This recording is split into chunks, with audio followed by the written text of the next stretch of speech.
সার্জিসের কথাবার্তা শুনে আমি শিওর ওয়াকারের সাথে ওরা একটা গুটু হয়েছে। সার্জিস একটা কথা কইতো মারে ছোট ভাই মনে কইরা, আমাদের টাইমে এরশাদের বিরুদ্ধে আন্দোলন করতেছি তখন ডাকসুর জিএস ছিল জিয়াউদ্দিন বাবলু, দারুণ বক্তৃতা দিত, বাসর ছাত্রলীগ করেছিল, খুব স্মার্ট পোলা ছিল, তোমার মতোই বক্তৃতা দিত, সুন্দর করে কথা কইতো আর কি। এরশাদের সাথে হাত মিলাইলো, মন্ত্রী হইলো এরশাদের, মারা গেছে বেচারা, কিন্তু তার পলিটিক্যাল ক্যারিয়ার শেষ। ক্ষমতার সাথে কম্প্রোমাইজ করলে রাজনীতি থাকে না, রাজনীতি হইতেছে ক্ষমতার সাথে টক করতে হওয়া। বাংলাদেশে খালেদা জিয়ার যে ইমেজ এটা হয়েছে তার প্রিন্সিপাল পজিশনের জন্য, হাসিনার যে খাইস্টা ইমেজ তা কম্প্রোমাইজের জন্য। জিয়াউদ্দিন বাবলু তো আমারও নেতা ছিল, আমি তো তখন মফস্বলের ছোট নেতা। আজ জিয়াউদ্দিন বাবলুকে কেউ চিনে? ওই সময়ের কত নেতা আছে না, কত নেতা ছিল, তো আমার যেটুকু পরিচিত হয়েছে সেটুকু পরিচিত তো তাদের নাই। অথচ আমি তো তখন মফস্বলে কর্মী ছিলাম, তাই না? রাজনীতি একটা অনেক লম্বা পথ, এইখানে এই বয়সে কম্প্রোমাইজ করে ফেললে হয়তো এমপি হবা দুই একবার, তারও বেশি হইতে পারো, মন্ত্রী হয়তো হবে, তারপর জিয়াউদ্দিন বাবলু হয়ে যাবে।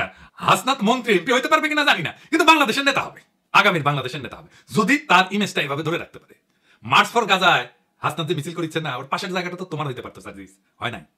ওই জায়গাটা রাজনীতির। আর ওয়াকার আনন্দ বহুপাদের সাথে যে কোনো কথাবার্তা নেগোসিয়েশন সব প্রাসাদ ষড়যন্ত্র, ওইখানে রাজনীতি থাকে না।